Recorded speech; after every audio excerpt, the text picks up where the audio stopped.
There was a time in America's history when entire towns flourished that you will never find on a modern map. These were black towns, founded by freed men and women, descendants of enslaved people who wanted nothing more than to create safe places for their families to live, to build schools, to grow businesses, and to stand on their own feet. They were towns that represented survival, courage, and hope. But today, their names are rarely spoken.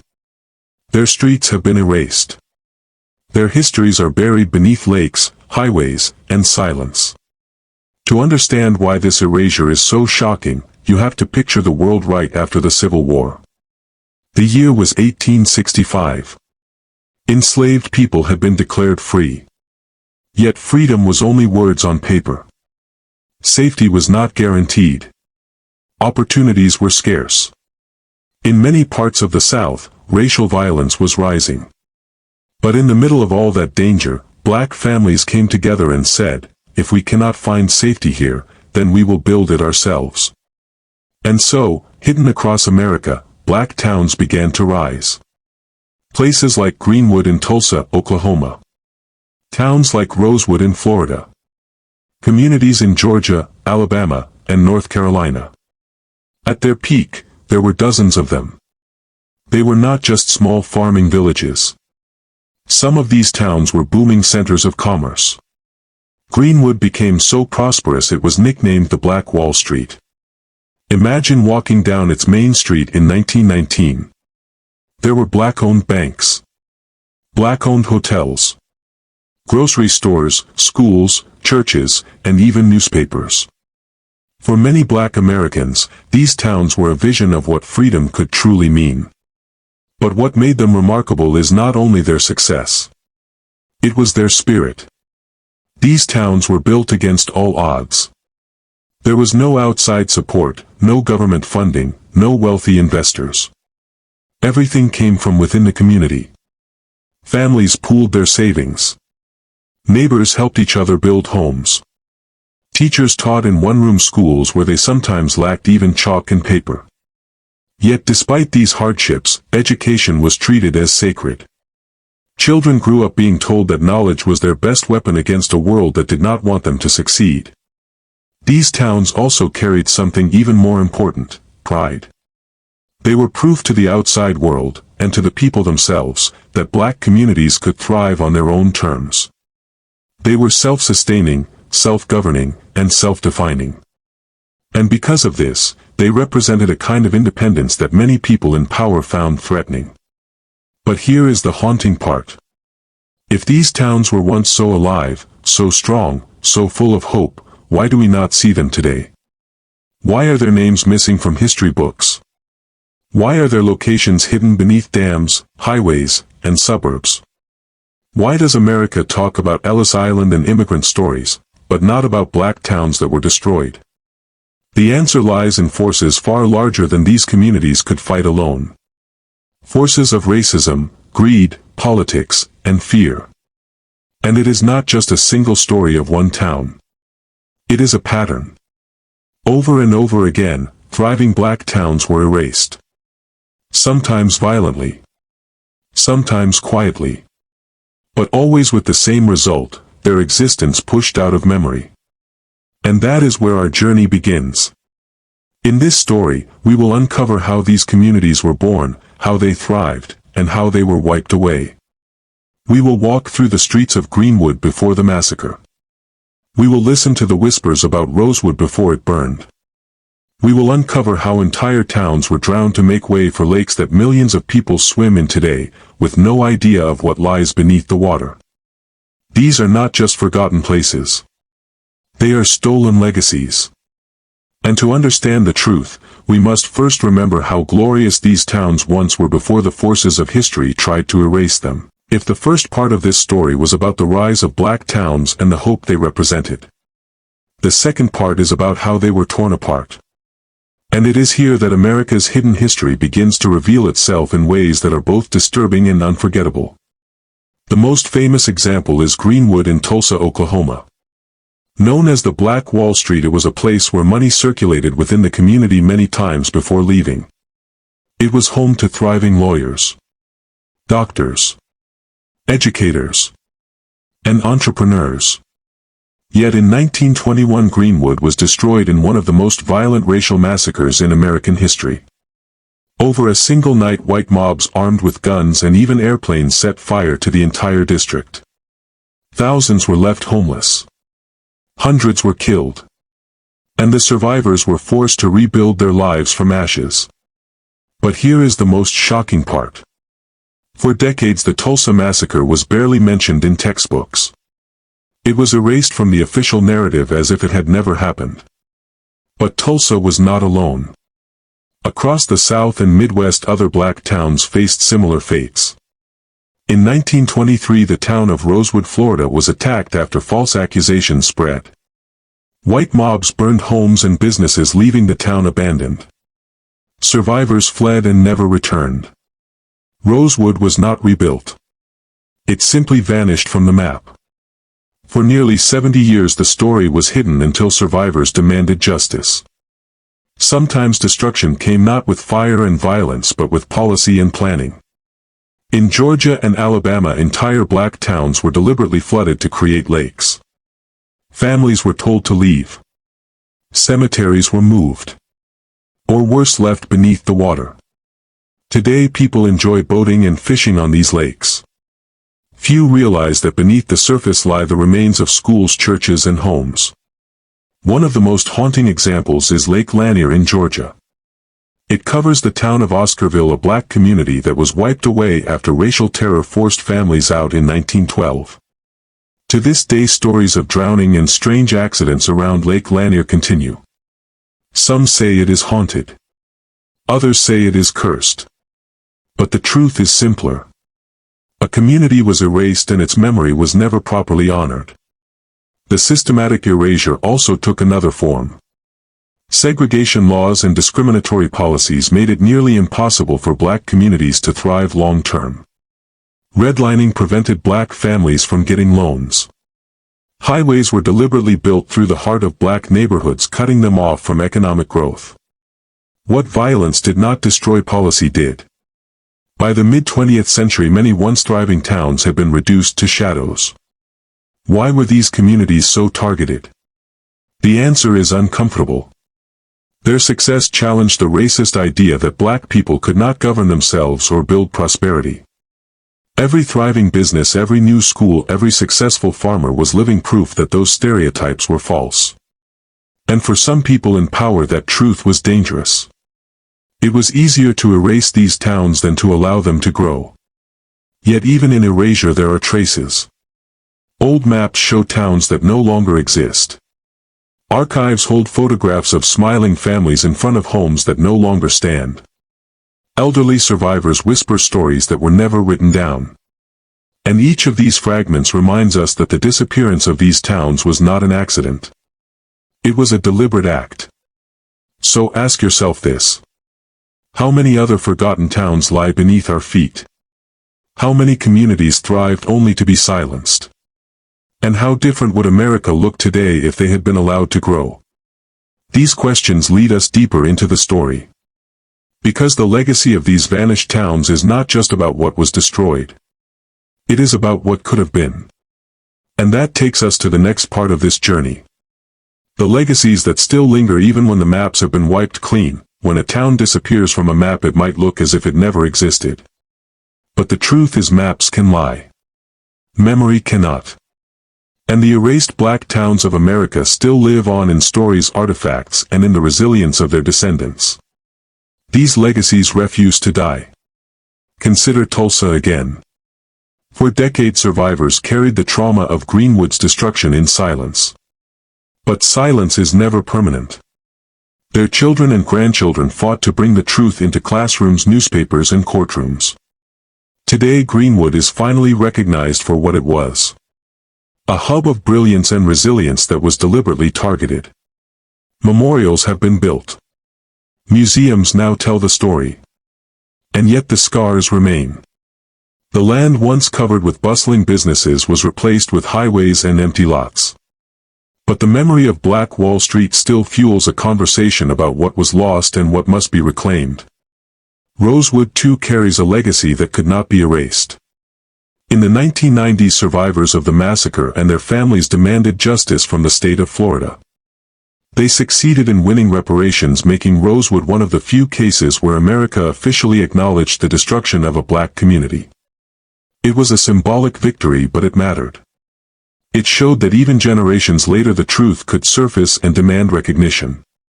Other towns like Oscarville under Lake Lanier are harder to honor because they are literally buried. But even here legends persist. Stories of lost cemeteries and restless spirits have become part of local folklore.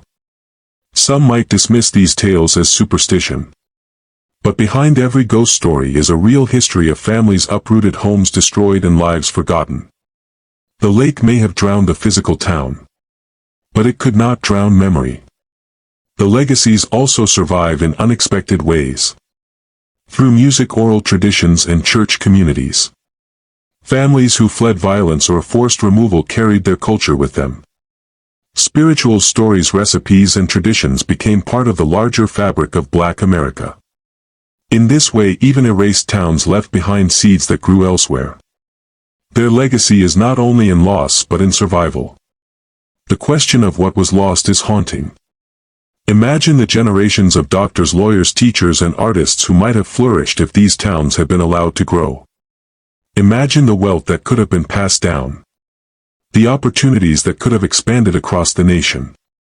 The erasure of these towns was not only the destruction of buildings. It was the theft of futures. And that theft still echoes today in the racial wealth gap and in the absence of thriving Black-owned districts in many cities. Yet legacies can also be reclaimed. Across America there are efforts to preserve and revive the memory of vanished towns. Descendants of displaced families hold reunions and memorial services. Historians and activists dig through archives and oral histories, piecing together forgotten maps and photographs. Technology too is helping.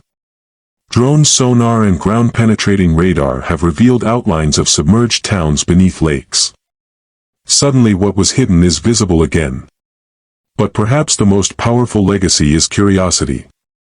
Every time someone asks why a lake was created or why a town disappeared. Every time a student reads about Greenwood or Rosewood and feels outrage. Every time a descendant tells their family story. The silence breaks a little more. The erased towns speak again. And so we are left with a paradox. These communities were destroyed with fire, water, law, and lies. But their legacies refuse to vanish. They live in the determination of people who refuse to forget. They live in the haunting presence of empty fields where bustling towns once stood. They live in the questions that force us to confront uncomfortable truths. So the real mystery is not whether these towns still exist. It is whether we as a nation are willing to listen to what they are still trying to tell us. Because if their stories are ignored again, the erasure continues. But if we remember, if we speak their names, if we uncover their histories, then maybe, just maybe, we begin to restore what was taken. Maps are supposed to tell us the truth. They are meant to show us what is there and what is not. But sometimes a map can be the most powerful tool of erasure. And for many Black towns in America, the crime was not just in the fire or the flood. It was in the quiet way their names were scrubbed from paper and their existence vanished in ink. Think about it. A family could live in a town for generations. They could run businesses, farm the land, worship in churches, and bury their dead in the soil. Yet if someone with authority redrew a map and erased that name, it was as if the town had never existed. Children decades later would grow up looking at the same map, never knowing what once stood there. And if the land was later developed for highways or drowned under reservoirs, the evidence would be almost impossible to recover. Consider Oscarville in Georgia. Before Lake Lanier was built, the town was home to hundreds of Black families. They lived ordinary lives farming the red soil of North Georgia. But after racial violence drove many out, the state approved a massive lake project. Dams were built, water rose, and the town was submerged. On modern maps only the lake remains. No mention of Oscarville. No reminder of the lives erased. To anyone glancing at the map, it looks like nothing was ever there. But beneath the surface, foundations of houses still stand. Sunken roads still stretch across the bottom. Even cemeteries were left behind. The lake hides what the map denies. It was not just water that buried these towns. Sometimes it was the stroke of a pen. In the case of Seneca Village in New York City, the entire community was demolished in the mid-1800s to make room for Central Park. Hundreds of black residents lost their homes. They were paid meager sums and pushed out. The land was cleared. The maps were redrawn.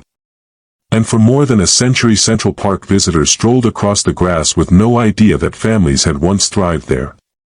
Only in recent decades has archaeology revealed evidence of what was lost. The stones of homes, shards of dishes, and even church foundations buried under one of America's most famous parks. Maps have always been political. They are not just reflections of geography. They are tools of power. Whoever controls the map controls the narrative. And for those who wanted to erase black success, wiping towns from the record was as effective as any mob with torches. In some county records you can still find hints. A line mentioning a settlement that no longer appears anywhere else. A graveyard with no town attached. A sudden absence where once there was life. But the truth cannot be hidden forever. Historians, activists, and even curious locals have begun to challenge the silence. They are hunting through archives, piecing together land deeds, census records, and oral histories. They are overlaying old maps with modern satellite images. And what they are finding is extraordinary. Entire communities once thought gone are being rediscovered. Their streets traced again. Their names spoken again. Technology has given us new ways to fight forgotten lies. Ground-penetrating radar has uncovered church foundations under city parks. Drone footage has revealed outlines of submerged roads beneath lakes. Digital reconstructions can place lost towns back on the map where they belong. And as these discoveries surface, they do more than fill historical gaps. They give back dignity to the people who were erased. Yet the haunting question remains. Why were these towns erased in the first place? Was it fear of black success? Was it greed for land? Was it simple hatred? The answer varies from place to place, but the result is always the same. Communities destroyed. Maps redrawn. Memory suppressed. And maybe that is the most chilling part. Because fire can be seen. Floods can be remembered. But when a map lies, the lie can last generations. You could be standing in the middle of what was once a thriving town and never know. Unless you ask. Unless you dig. Unless you refuse to believe the silence. So the next time you look at a map of your hometown or drive past a wide empty field or fish on a quiet lake, ask yourself, what was here before? Who lived here? And why do so few remember? Because every blank spot might be hiding a truth the maps never wanted you to see. History is not just about the past. It is about the present and the future. When black towns were erased from maps, the loss did not stay in the 19th or 20th century. It echoes into today. Generations lost wealth. Families lost homes. Communities lost the chance to pass down stability and security. And because their stories were buried, many people grow up believing these towns never existed at all. Think of what that means. If you are taught that certain people never built thriving communities, you may believe they were never capable of it. If the maps you study leave out black towns, you may think they were never there. That is the quiet violence of erasure. It does not just destroy homes. It reshapes memory and limits imagination. But now the truth is fighting its way back. Scholars and descendants are piecing together the record. They are finding photographs in dusty archives. Diaries hidden in attics. Oral histories passed down quietly in families. And once those stories are spoken aloud, the silence is broken. Towns like Seneca Village, Oscarville, and Rosewood are being remembered. They are being taught in classrooms and debated in city councils. In some places, memorials are being built. In others, restitution is being discussed. Why does it matter? Because acknowledging what was lost gives power to what can be rebuilt. When a child learns that people who looked like them once built thriving towns, it changes how they see themselves. When a city admits it was built on top of erased communities, it creates space for healing and accountability. And when maps are corrected, when names are spoken again, it restores dignity to the people who were denied it for so long. But there is another reason these stories matter. They warn us. Erasure is not just a crime of the past. Communities can still be pushed aside for highways, for development, for convenience. And if no one pays attention, the cycle repeats. That is why we must remember these vanished towns. Not just as victims of history, but as warnings for the present. So the next time you hear silence in a history book or notice a blank space on a map, do not assume nothing was there. Ask questions. Dig deeper. Share what you learn. Because every time we tell these stories, we bring back a piece of what was lost. We restore names. We honor lives. We remind the world that these towns mattered. That the people mattered.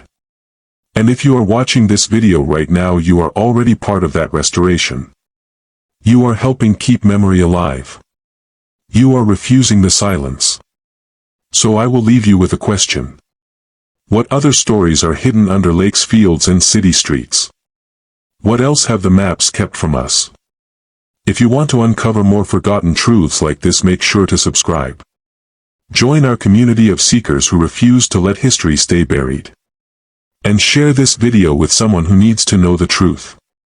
Because together we can put these vanished towns back on the map where they belong.